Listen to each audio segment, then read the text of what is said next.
everyone. This is Mike. And this is Josh. And this is Must See Before You Die. That's right. right, Getting closer. Mike. We're so close, maybe one of Mike. these years. So today the movie we're going to be reviewing is Friday the 13th Part 4, or how it was marketed, Friday the 13th, The Final Chapter. Mike, would you prefer it be called Friday the 13th Part 4 or Friday the 13th, The Final Chapter? What do you like better? I think Part 4 is easier to understand, but at the time they thought it was the final movie, so I get the reason why they called it that. Nowadays, I'd call it Part 4 since there's already 10 or 11, 12 of them out there. I don't know. Right. And this movie was rated R, of course. Mm-hmm. And I felt like this movie they amped up the nudity for sure. They amped up the sexiness, the horniness of the kids, of the teenagers. I don't know if there's actually more drug use because there was stoners in the last one that were freaking hitting bongs and joints all the time. So I think like the drug use is maybe less, but full on drinking and stuff. But I think the nudity, they definitely stepped it up in this movie in the horniness of the teenagers. No doubt about that one. Except for there's one girl that's like a virgin, but yeah. But yeah, the final chapter, I mean, it's so like absolute, and I don't know why they did that. You know, like why? Like why would you call it that, Mike? I have no clue. Do you want me to read the synopsis for this movie? Yeah, I do. So it says a carefree lakeside vacation is interrupted by the reemergence of killer Jason Voorhees, which is played by Ted White. After he escapes from a morgue, leaving bodies in the wake, Jason travels to Camp Crystal Lake, where a group of friends is staying. The teens meet some locals, Tommy, who is played by Corey Feldman, and Trish, as well as secretive hiker Rob, who pops up in the movie. As a group of teenagers engage in drunken debauchery, their numbers begin to dwindle and pieces of the past resurface. And this is Paramount Pictures with the distributor. And Joseph Zito is the director, and producer was Frank Mancuso Jr. Yeah. So this movie has no Camp Crystal Lake, and it has no camp counselors or anything like that again. It's the second movie in a row that doesn't have that, Mike, right? Correct. I mean, there is a lake there, but there's a lake there. But and it's funny because it drives me crazy because I mean everything should have took place at Camp Crystal Lake, and it should be a known fact it all happens there. So there was like a farm with a barn on Camp Crystal Lake. Now there's this couple of houses on Camp Crystal Lake, and one of them gets rented out to this group of teenagers that we meet eventually. But like you said, we first have a stupid recap again, Mike, but not just of the last movie. I'm talking about the last two movies, Mike. Yep. And they went for it, didn't they? They did. Now, one thing I did like about this one, though, is that they picked up, once they did the recap, they picked up where the scene was of the Jason laying down in the barn. And they put him in a stretcher and put him in an ambulance and take him to the morgue. I did like that. Yeah, me too. One thing that's different about this movie as well, Josh, is the score is a little different. It's not the same. The previous movies, I can't remember his name, man. Freddie, man, whatever his name is. He had pretty much the same music, the same kill, kill, kill, ma, ma, ma, and all the distortion of that. But this one was a whole new score written for this movie. So, and I did like I like the scary music in this one as well. Yeah, I enjoy the music. I enjoy the score. I think it was a bit darker movie, which I like. And the reason why the last one was so bright is because they had to have it so well lit for the 3D cameras. So yeah, and this one was also filmed in California too. And the other one, the previous movie, was filmed all in California. This one was too, even though it should be New Jersey. And I don't miss all the 3D gags in it. You know, I mean, it's okay for one movie, but I'm glad that's behind us. And but yeah, like you brought up this more, and you know what's funny about the recap, Mike? Like I felt like they showed a ton of part 2 and hardly anything of part 3 in the recap. I mean, it's like they wanted to forget that happened. I mean, did you get that? Yeah, I didn't think they showed enough because you're picking up where the barn's at. I'd like seeing some of the other kills in the barn. That kind of maybe even Jason hanging down. Recapping him hanging down where he pulls himself up. That would have been cool. Yeah. So like you said, they take him to a morgue, a hospital. They come to this guy named Axel, who's the mortician or whoever. The guy's a freaking puke. I mean, the guy's horrible.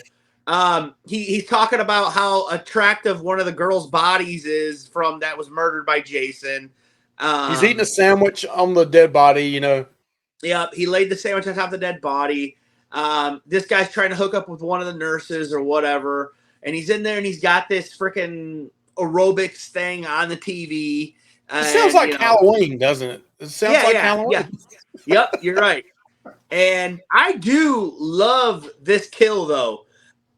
This kill is top notch, Mike. It may be my favorite. We'll get to that later on. But when Axel gets it, that is an awesome kill. Yeah, amazing. And then he kills, and then the nurse that the guy Axel was trying to hook up with, Jason also kills her. And I thought that was a pretty vicious kill as well. I mean, he sticks her with like a scalpel and like drags it down her stomach. Yeah, dude. He just rips her right in half. Yeah, that was impressive as well. 2 great kills. And did you notice Jason's fingernails are black? And like, where'd that come from? I didn't see that in part 3.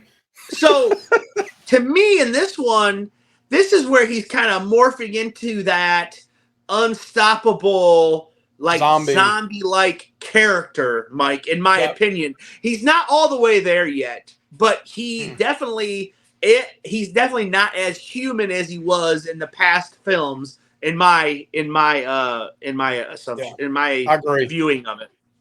Yep. So, but we meet the teens. You meet Tommy and his family. Anything you want to comment on the teens or Tommy and his family? I will say overall, I mean, again, this is not an Academy Award cast here. I thought the acting overall, I gave the previous movie, most people that have seen this probably already saw that. I gave it a 1. And the acting was just horrific. This acting I thought was a little bit better overall. I thought it was not as bad. And the whole movie didn't have that cheap feel to it where I thought the 3D movie did. I thought this had a better feel overall to the movie. And I thought the acting, I mean, you had a young Corey Feldman in it. Yes, he was good. Crispin Glover was in it. Crispin Glover, I like Crispin Glover as an actor. I'm a huge Back to the Future fan. And I've liked some of his other movies he's done. I like Crispin Glover. I'm not sure if I like his character that much in this movie, but he's all right. But definitely like that Crispin Glover's in it. And like I said, Corey Feldman is a solid child actor. I thought very much. I thought it was great. Yeah. And I like that he's kind of like in this, he's basically a young Tom Savini. That's what he is. And in fact, he was named, I think his character was named after Tom Savini in reference to that. You're right about that, Mike. And all the characters, all the teens are just talking about sex, and this character named Teddy has like this kind of rude nickname for the Crispin Glover character. I can't remember what his name was right now. Adam? No. Teddy. His name is Teddy in the movie. No, Teddy is the guy that's a jerk. Right. Calls Crispin Glover. What did he say? Limp. I don't remember what it was. He called him, excuse my language here, but dead fuck. That's what he called him. Oh, yeah, dead fuck. Yeah, that's what it was. So, and the thing I thought was funny about the teens, though, they just so happened to stop right next to Pamela Voorhees' tombstone. But I will say this. The teenagers in this movie, I thought were believable teenagers like from back in my day. I mean, I was 12 years old. I'm the exact same age as Corey Feldman. So I was 13 years old whenever this movie came out. But it was just a few years later, I was a teenager myself. And these characters was typical 80s sex, drugs, and rock and roll, but just sex and beer on the mind. I mean, to me, the characters were more believable and likable than the previous poor acting characters, In the in third my one. opinion. I don't think they're better characters than the camp counselor teens in the second movie, though. No. But I think they're a lot better than 3. Oh yeah, for sure. They're definitely better than 3. And then we got this girl, this random like girl alongside the road that has a sign that says something on it. Then she flips it over and it says "fuck you" on it. And she's eating a banana, and Jason, for no reason, just comes up and stabs this girl in the back of the neck. What'd she ever do? Why did he kill her? What's the point of it? She's on his road, I guess, and her screen name was Fat Girl. I mean, that was Fat Girl Hitchhiker, Fat Hitchhiker, Fat Hitchhiker, or something like that. Yeah, and she squishes this banana, and I don't know. They focus on that. Yeah. So, and then then we meet two more characters. These teens come across the 2 new characters. What are they, Mike? Who are they, Mike? You talking about the twins? Yeah. Those actually in real life were the double. I don't have this in our other thing, but those were past double mint gum characters, twins. I can't remember their name. Was it Carrie or I can't remember their names, but yeah. So that was a little bit different. And like you said earlier, a ton of nudity in this movie. This movie had more nudity in it than any of the movies I'd seen up to this point. Right, no doubt. A lot of nudity, skinny dipping, of course. It showed actually males below the waist, which is the first. I think it's the first and only time in any of the franchise history movies that's happened. They actually did that to show unity with their female co-stars who actually got nude. So they did that so they wouldn't just be the nude ones, and that's good, I think, honestly. Yeah, because everybody, they usually are the women are the ones that always get nude. So it's like, hey, man, And also, I did note here that the guys are wearing short shorts, Mike, for sure. I think I've heard you call them nutters before, but yeah, that's what they're wearing. They were wearing those, so no doubt about that. And I did write that about the more nude people. And I said that Tommy makes all these masks and stuff. He can make masks and all this kind of stuff. And it's really cool, some of the stuff he makes, Mike. I mean, the stuff in his room is awesome. So, and I think it's great. I like that about this character. I think that's really cool. Anything else, Mike, after that? No, I like the Tommy character. I like bringing a kid. This is the first time a kid had been brought into the movie. And then later in the movie, you see the connection with him and Jason a little bit. But I love the scene. I thought it was funny where the mother came in to put Tommy to bed. And he's looking, like a little 12, 13-year-old. He's looking out the window at the teenagers across the street naked. You didn't really, you saw the back of them, but the mother kind of knew what was going on. But he was jumping up in the bed and acting real excited about seeing it. He just I thought Corey Feldman did a great job as a kid. I thought the kid was a solid character in the movie. I liked it. Yeah, I also made a note that this movie must have had a huge fog budget because there's fog everywhere.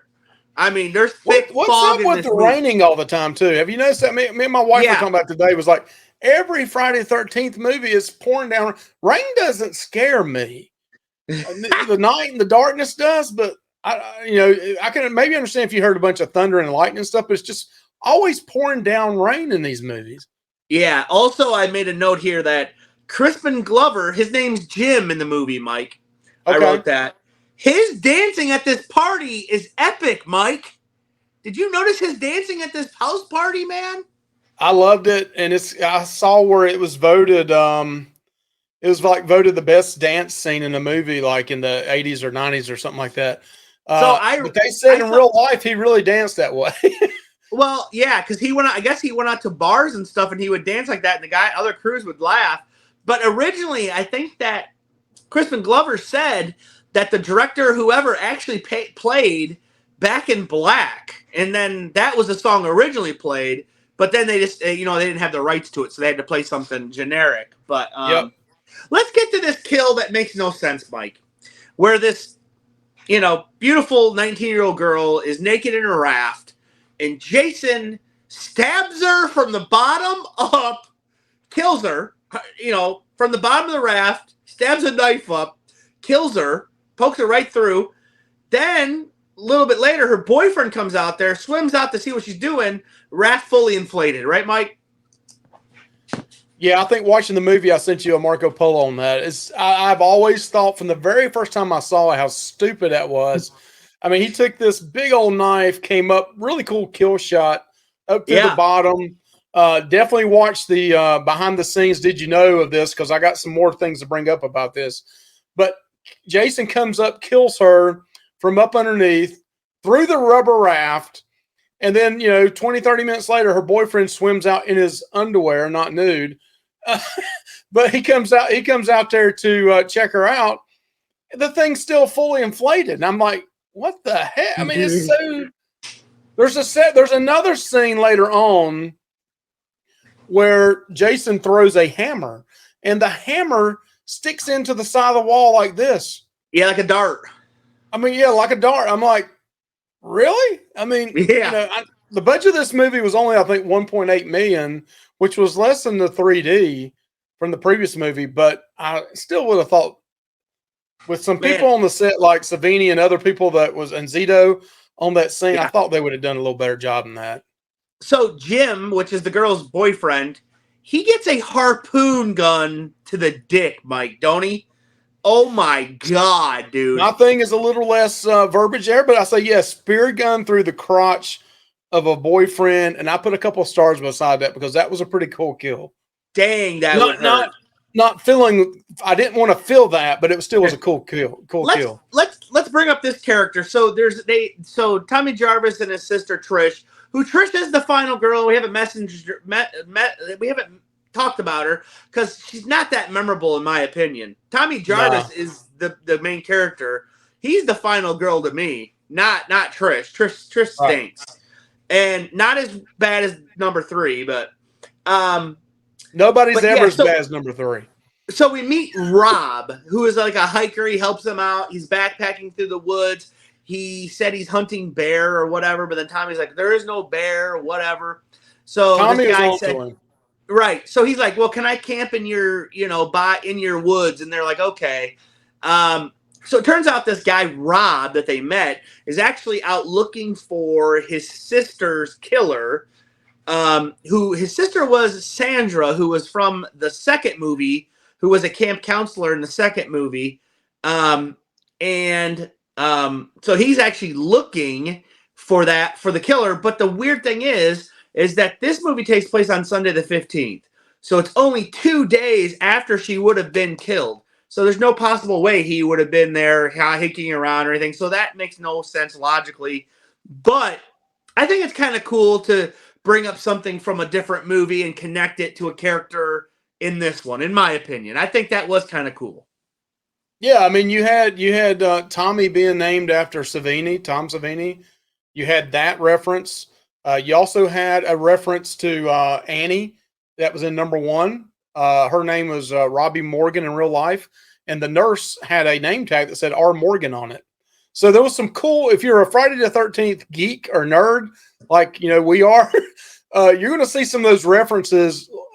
So definitely check out our behind the scenes. We'll bring some more of that stuff up, but it's some cool little things back and forth. But the whole timeline sucks. We know that they butchered the timeline for this movie and this series, in my opinion, badly. Right. So the teenagers are at this party trying to get, all the guys are trying to get laid, of course. Everybody's trying to hook up. So Crispin Glover actually hooks up with one of these twins. He's basically the last option, though, for her. I mean, she tries to get with 2 guys before him. She could have got with Teddy. Teddy didn't have a shot, and Teddy's the one calling the other one DF, Yeah. So Crispin Glover and this girl go up to this room, and I thought it was weird. I don't think it was supposed to happen, Mike. The bed breaks. Yeah. I think that was not supposed to happen, and they just didn't refilm it, honestly. I don't know if that was true or not, but it was a funny scene. Yeah, because generally, like, Crispin Glover and the girl look at each other and just laugh. I mean, I felt like that was like a genuine moment. I don't know if it was supposed to happen, but the bed just broke, and they just laid on it. So, but one of the twins was actually killed off screen. But I do like the kill because, like, Jason stabs her with like some kind of a stick or a harpoon or something, and then he like throws the harpoon against the side of the house, and the girls stick it into the side of the house. I thought Yep. that was really cool. I Yeah, that like was that. cool. For an Yep. off-screen kill, it was cool. What else here? We got Crispin Glover's death after he gets lucky. I like his death a lot, Mike. It's awesome. I love the corkscrew. He's looking. He's and he does a like great job acting there. He's talking to Teddy. Teddy, where's the corkscrew? And he's like, I love it. Then Jason stabs it in his hand. He's like, ah! And then all of a sudden, Jason cleaver right to the face, dude. And I love that, Mike. I love the cleaver shot. Right. Yeah. I love that cleaver shot to the face. And then this other random guy that I don't even know his name because he didn't matter. He wore short shorts. That's all I know. But he, Jason, crushed this guy's head against the shower. I mean, crushed it. See, that's what I'm saying. To me, his strength is kind of getting, even more in this one than it was in the last one. Then he throws this other girl. Well, he threw one of the twins. He reached in a window and threw her out and laid on his car. His car just exploded, basically. I love that kill. I love that kill scene. It didn't make sense to me why he was standing outside the window when he should have been inside the window. I said window, like I say yellow, but he wasn't inside the house. And I thought he was supposed to be in the house, but he threw that girl on top of the station wagon, and she bounced on it and rolled off. I thought that was a great kill. Right. And also, I do like the kill of there's this girl, the virgin girl, but she ended up, I think she banged a guy in a shower. But she's running around with this towel, didn't fall off. But Jason takes an axe through a door, blasts it through a door, and sticks her right in the chest. Not like the previous one, it wasn't a board up underneath there. It actually looked pretty decent. Yeah, it looked good for sure. Well, that's Tom Savini. Yeah, it looked good. And then Jason, the Rob guy, and Trish are running around trying to find him, and Jason just goes ham on this Rob guy with a little guarding rake thing, and just buries it in the guy's neck, basically kills him. And the guy's like, "Oh my God, he's killing me!" What? What the hell was up with the girlfriend who ran up the stairs to get out, stops at the door at the top, looks around looking back down the steps, just watching. Then she goes back down again. Yeah, well, she's just watching him. He's like, go. But then if she's gonna do all that, she should have went down there and hit him with a machete to start with. That's right. She didn't help him. So that's the second time in this movie series that a woman has watched Jason totally maul the dude and did nothing about it. It happened in the second. She must have been a man-hater. Yeah, it's what the frick? I wrote that. Trish just watched freaking Robbie die. Come on, Trish. You got a freaking machete. Now, one thing that was pretty cool in this movie, though, I remember, is when they're out looking, that girl's looking for him before he gets killed off, and she finds his tent. And then when Rob, I think his name was Robbie, when he found his own tent, he saw somebody messing around his tent. He went in there and somebody had taken his gun and basically broke it in half, bent the barrel up. And it just shows you the strength of Jason and how he had pretty much destroyed any kind of weapon he had in that tent. Then that girl was found inside his tent. He come down with a machete like he was going to, Splashed it. Yeah, whoever was in there, and then she was inside. But that was a pretty cool little storyline, I thought, inside of that movie. Yeah, I like that storyline. I also love this scene. Jason just busts through a door, not even caring, dude. Just boom! When he comes after her in that cabin. I love that. And you get Jason running in this movie, Mike. He's just not walking. I mean, this guy's running full force several times in this movie. And I like that. A lot of people think this Jason, along with Kane Hodder down the road, a lot of people think this may be the best, their favorite Jason. Well, Kane Hodder's Jason does not run at all. I mean, the guy just it's totally different. But so far throughout the first four, this is considered a lot of people's favorite Jason. So the ending is this, Mike. This is the ending. Trish and him are having a battle. Jason does get messed up here. I mean, pretty bad. Tommy Jarvis ends up dressing up like Michael. He looks at pictures in a like a news article or whatever, and so he shaves his head and all this and tries to look like Jason. He puts makeup on because he's a makeup effects guy, and it tricks Jason. And then I can't remember who swung it. Was it Tommy or her? But the machete literally goes into the side of Jason's head. Yeah, she hit him. One of the best parts, Mike. Jason falls forward, and the machete slides up his head, and you can see his eyes still looking around. It's gruesome. Yeah, that is an awesome kill as well. And after that, I mean, the effects of that, even today. I mean, of course, some of it's going to look a little cheesy, but even today, watching it again today, it's a pretty cool kill.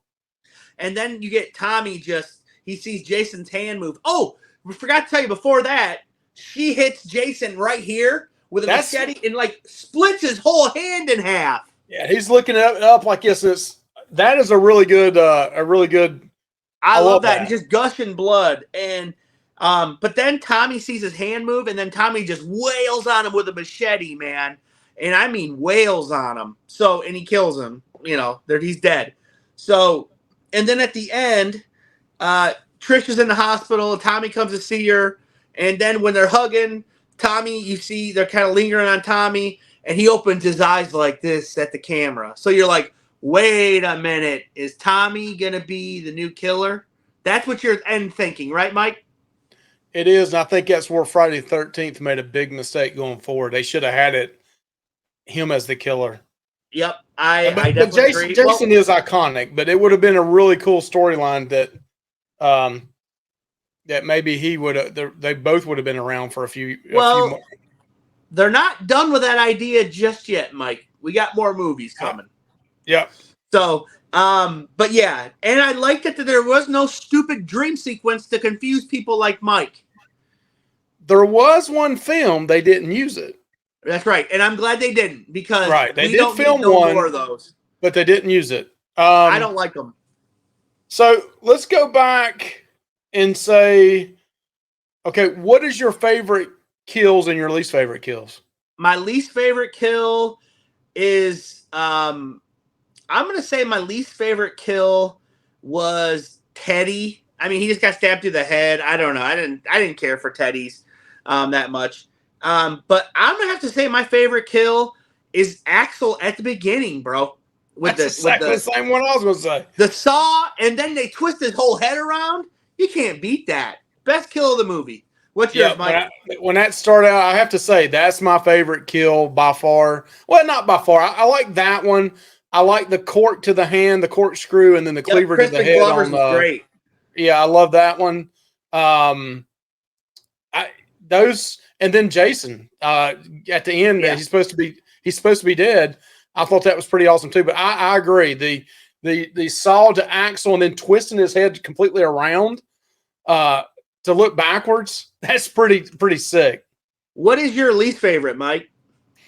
Mine was you never really did see it. One thing overall, I thought a lot of the kills in this movie were really good. Yeah, solid. A lot of them. Yep, a lot of them were really good. I would probably say the mother. You never did. They just did like they did in one of the previous ones where the the hot chick out there looking at the guy hanging upside down. They just say their eyes get big and that was it. I never did see the mother get killed in this. Right. No, you don't. So, okay. So the rating, Mike, what do you give it for a rating, buddy? So again, 3 is average. I would give this a 2.75. Just a tad below average for me. Much better in my opinion than the previous one. I could watch it again. It's one of my son's favorite ones. He loves the Tommy character in it. I like Corey Feldman in it. I thought he was great. Yep. I'm gonna give it a 2.52, Mike. I agree. I think it's not horrible. Definitely rewatchable, and I enjoyed it. So, and I think that's our review, and we got our exploring the movie coming up with the facts and stuff. So, check that Definitely out. want to check that one out because we're going to hit a lot of things we talked about in this same episode or this same show is going to be talked about on Behind the Scenes. Did you know? So definitely want to check that one out, and it won't be about 10 minutes long, and we're going to hit you with a lot of facts. I think that's really cool. So something we normally do is say the next movie that we're going to review, but me and Mike kind of haven't talked about that yet. So we will reveal that on the behind the scenes facts. So look forward to that at the end. We'll tell you what movie we're going to review to start February. So yes, check it out. All right, please like, comment, subscribe. Y'all have a good one. Bye, Josh. Yep. See you guys. Bye.